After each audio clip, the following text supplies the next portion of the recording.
Hello, this is going to be the first video I record for Bovarchy, which is going to be ideally an animated show at some point, but it's obviously starting out with a lot of sketches, drawings, and it's going to progress, probably go through a comic phase where I write down general storyline ideas and go from there into doing more detailed series of animations, or drawings rather, um, until I can get something that looks lifelike or animated.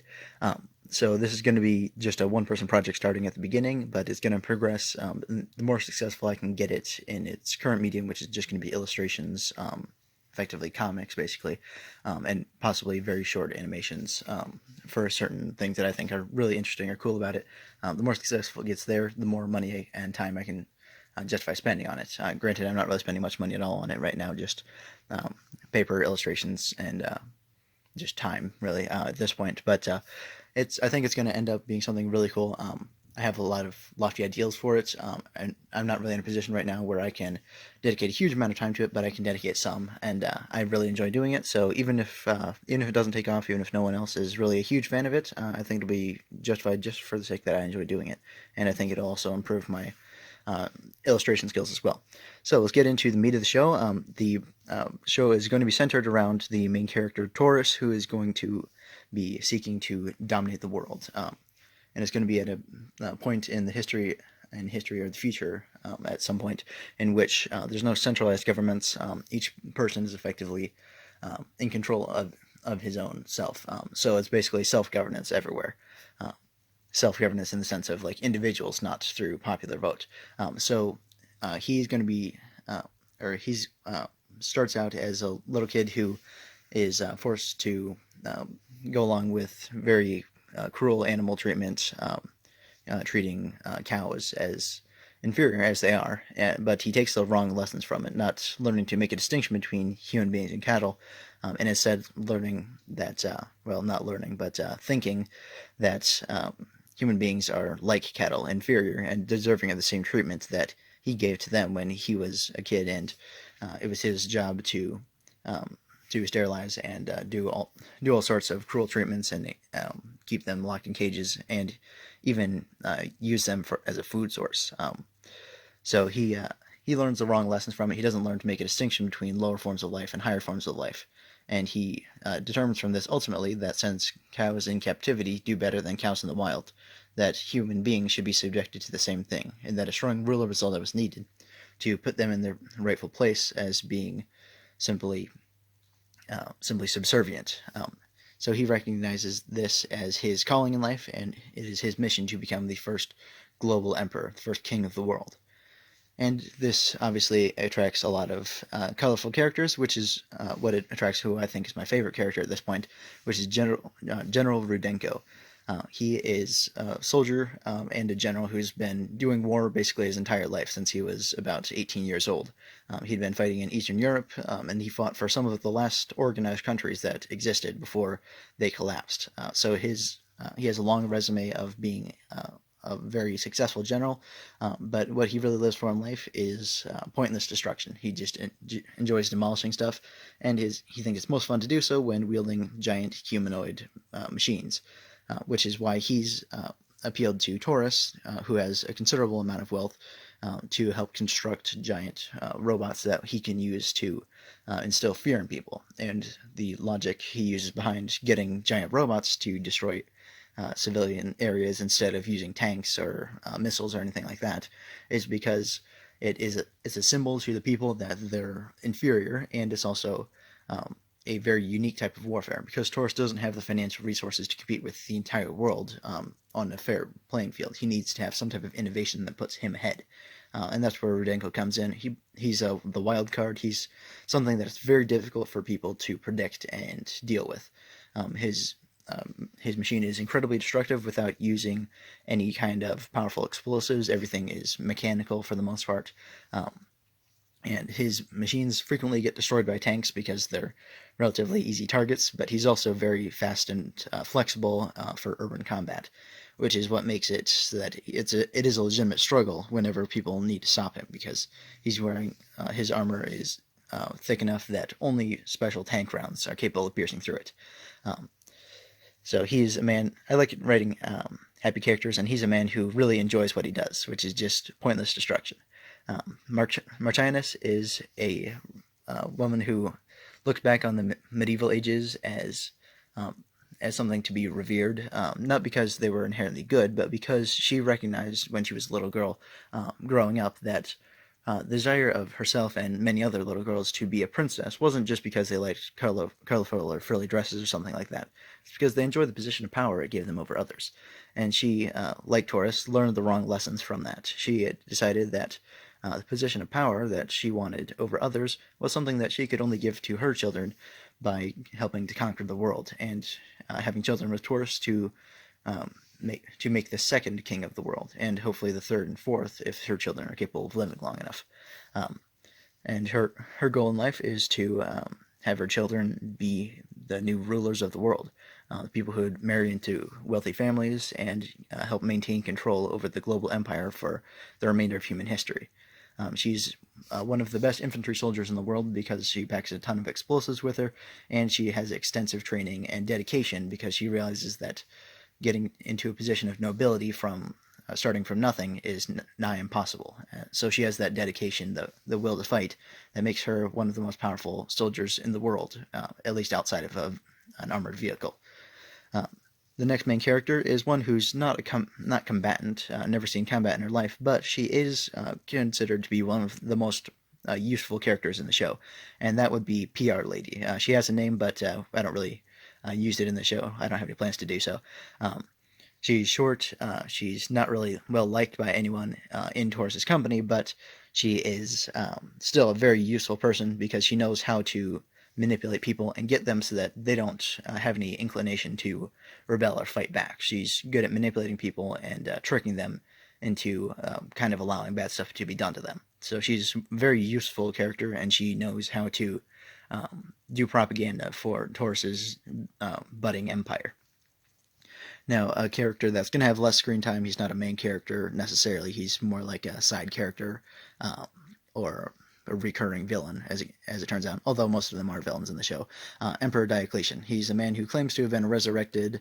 I don't know if we'll ever go into how truthful his claim is, but he claims to be a resurrected Roman emperor. A lot like Marchioness, he looks back to ancient times and he sees it as something of value, especially for himself, not necessarily for the people. Uh, but in a world where there are no centralized governments, he's very much an exception. There was a time he's been around on Earth for about 10 years, where the show is going to be starting off. Um, He's been alive and claiming to have been resurrected for about 10 years, and he briefly, for a few of those, was trying to control a portion of Eastern Europe. Although I'm not going to go too detailed into like the continents. I don't really want geography to be a thing of the show, like saying where people are from necessarily, because there aren't really organized nation states anymore, which is kind of the point of Taurus. He wants to be that man who will bridle the world, give it direction and control it, and I think centralized governments kind of contradicts his motivation because it's already being done. So Emperor Diocletian, he briefly had that. It was something of a reversion because the world had largely gone away from centralized governments, but he was one who tried to help bring it back. And he was successful for a couple of years in a small territory, but was eventually kicked out of that land. And at the time of the show, he is running effectively a criminal organization in the same area that Taurus, Marchioness, General Rudenko, and PR Lady are attempting to conquer, their primary base of operations. So he's basically just stealing from people and doing smash and grabs, clearing out entire small towns worth of valuables in a couple of hours or less. And he relies on being fast and just complete destruction and stealing stuff very quickly. That's very much in contrast to Taurus, who's so organized, and he always has big aspirations. He doesn't want to just steal for the sake of stealing, because he doesn't feel like a ruler. He just feels like a rule breaker at that point. Diocletian is very much an exception to that. He's a criminal. He's not someone who's very powerful.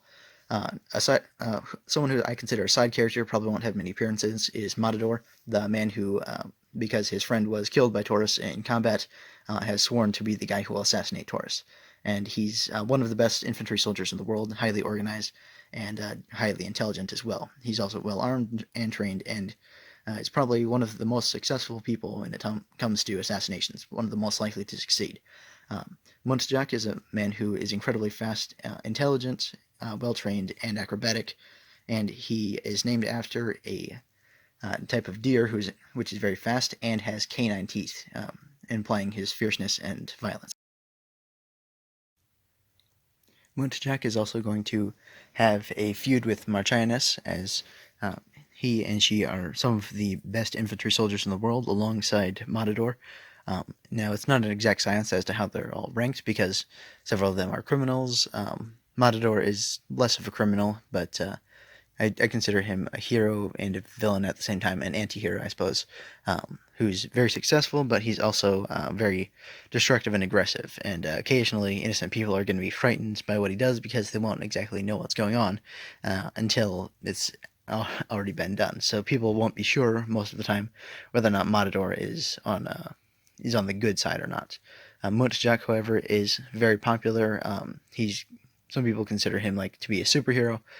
They consider him to be a hero, someone who's constantly stopping villains and assorted criminals. And he's going to interact with Marchioness and Taurus on several occasions. I don't think he's going to have too much of a relationship with General Rudenko, because Rudenko is always inside of a giant robot, so there's not really a whole lot someone who has gear intended for speed and mobility. Not really all that much he can do, but he's excellent against infantry soldiers, very much his specialty. So the genre of the show, or what it's going to be kind of about, is mainly going to be action. There's going to be tad bits of comedy in there as well, because I can't resist writing jokes sometimes. I can't resist including them, but it's primarily going to be action. The age demographics, I'm looking for it to be something like Batman Beyond. It's where 5-year-olds could watch it, but people who are going to enjoy it the most would be young teenagers up to, and of course even adults could watch Batman Beyond. So I think it's going to be have a lot of motifs and stuff that only adults are really going to understand, but it's something that will help them enjoy it. Little kids all the way through adults are going to be able to enjoy it, I think. And while there are plenty of firearms in the show, there's not going to be any gore or anything like that. Anytime people get shot or badly injured, there's not going to be any blood or anything like that. And most of the time, no one will actually be directly shot. It's because that's part of the reason why the giant robot suit is being included, is because it's something that can result in people getting injured without, dying necessarily, or visibly dying at least. Matador is obviously going to be wielding firearms, as many of the characters will, but if it comes push comes to shove and he actually needs to incapacitate someone, he'll do so by hitting them in the armor, which happens quite a bit in combat, obviously, hitting armor. So if you hit the armor, then there are certain types of armor, like ceramics, that will press into the person's chest and it'll break ribs and such, but it'll be survivable and it won't be gory. So yes, it will be suitable for kids to watch. Kids will be able to watch it, but it's probably going to be appealing mostly to teenagers, young teenagers, and little kids might enjoy it, but people who are going to enjoy it the most are young adults, I think. People who enjoy seeing violence and action and such. But no gore, though. I'm not planning on having any profanities in it. I don't think I'm going to have any major religious themes in the show. And I suppose you could talk about religion of the state, with propaganda and people thinking they're entitled to rule or something like that. I suppose that could be considered a motif, but for the most part, it's not going to have any of that. Although I think maybe I would have a throwaway gag or two about natural law, but that's going to be fast paced. I think mostly only adults are really going to understand that one. So for the most part, I think it's just going to be action. There's going to be a little bit of or some episodes are going to be more centric on investigation, detective work. I found that intriguing. I don't watch it much, but when I do watch it, I tend to enjoy it. So that's something I might include for some episodes. It's because not all of taking over the world is just raw physical power. You also need to, have connections, know how to control stuff, and that's where Marchioness is also going to be. A player in that. Is she's going to have detective skills. She's going to be someone who's very intelligent and cunning and manipulative, but she's less honest about it. Unlike PR Lady, PR Lady is very much open about how she wants to manipulate people. She'll talk about it very much within the company. Marchioness is a lot more secretive, and she's a lot more successful. Although most people don't know how successful she is, she obviously covered herself up. She doesn't let anyone know any major details about herself. Uh, and it's unclear exactly who within the company even knows her real identity. Um, Except, of course, for Taurus, who's one of the who's the leader of the organization. And of course, the organization has cover for it. It's the Slater House, Slater, Slater, house, how spelled regularly, as a play on slaughterhouse, because Taurus's real name is Vinicius Slater, and he's a mix of German and Hispanic Brazilian, which is less relevant now because nations have more or less been dissolved. So Germany and Brazil don't formally exist as countries anymore, but the people still exist. Yeah, that's kind of his demographic there. But obviously, you don't see his face very much. Only in episodes where a lot of detective work is going to be happening, or occasionally assaults on Taurus's turf, where he's running his operations. For the most part, it's going to be action, detective, occasional comedy in the background. But yeah, it's going to be a lot of destruction. It's going to be a lot of just general fun and chaos, which is really what I like in shows. So yeah, I'm thinking it's going to be a lot like Batman Beyond. It's going to be things that people of any ages can watch, but probably like medium ages, like teenagers, are going to get the most out of it. Adults are probably going to be the only people who will understand occasional jokes or references. So yeah, jokes are going to be in the show just because I can't stop myself. And as of right now, like how long it'll be before it becomes a show could be a decade, frankly. But obviously, I'm going to start work on it now, and I'm going to be try to be doing regular updates, and not just because I want to have something to put out there, but also because when you do regular updates, it kind of forces you to get working on it because you don't want to have nothing to update about, you know. So I think this will try to help move me along, help me to get to where I can start writing out entire storylines, and even entire episodes for like 20-minute specials. I don't plan on selling out the rights to some major company. I'd prefer to be having a lot more major control over it, personal control, because I think this is one show that I really care about. I could maybe write a show that I don't care about and sell that, but I care about this one. So this is something that I'm really going to be sticking with for a long time. Yeah, so they're going to be side jokes. Emperor Diocletian, one of my favorite jokes about him is people are going to call him Emperor Dietitian in reference to his weight occasionally. I think that's kind of funny. So yeah, there's going to be some light moments in it, but there will be some heavy moments too, including moments that have to do with death. We're not going to shy away from death overall. We won't show death directly, obviously. That would be a little disturbing, but there will be scenes in which that I think are very emotional, even to me, as an adult, that I think really do tug at the heartstrings, that are going to have to do with death. And I think it's going to be very touching in some cases, but we're not going to go too deep in every episode like that. Once it gets going, of course, it's going to be mostly chaos, destruction, fun, action, and then of course occasional bits of comedy and some serious emotional connections. It's going to be, I think, pretty well based within reality. It's not going to be completely out there science fiction wise. I don't think there are any characters that aren't human, with the possible exception of Diocletian, as he's claiming to be resurrected, but I don't really know what direction I'm going to go with that one. I don't know how that'll end up turning out. But all the characters are very much human in the show. The only one who really is considered to be exceptional in terms of like human ability would be like Muntjak, and that's mainly the result of excessive training and superhuman gear. And for those wondering about what his gear is actually going to be capable of doing, it effectively has rocket thrusters attached to his elbows and an exoskeleton that helps stabilize him, so when he turns on the rocket thrusters, it doesn't pull his arm out of socket. So Muntjak is, I think, he's probably going to be one of the number one characters in terms of just really cool visuals, because obviously using rocket thrusters attached to your elbows and being an acrobat, he's going to be capable of doing a lot of really visually cool stuff. Some of which will be over the top if I can put in that time, and if I can eventually someday have people working for me or with me, I suppose, if I'm working for a larger company, which I don't really want to do. At least if I am, I want to have creative control. But I'd like to make some really cool action scenes, some really visually interesting stuff, like what you've seen in sort of like Attack on Titan, that sort of thing. That's probably going to be an inspiration for me. I like seeing that kind of mind-boggling animation where it's like the whole thing is moving, everything is kind of chaotic and beautiful. That's something I aspire to. Obviously, it'll take years to get to that point. But thanks for watching this update. I'm really excited to start working on this. I think it'll be really cool once I get everything going, and I'm going to be giving regular updates a couple times a week. Thank you so much.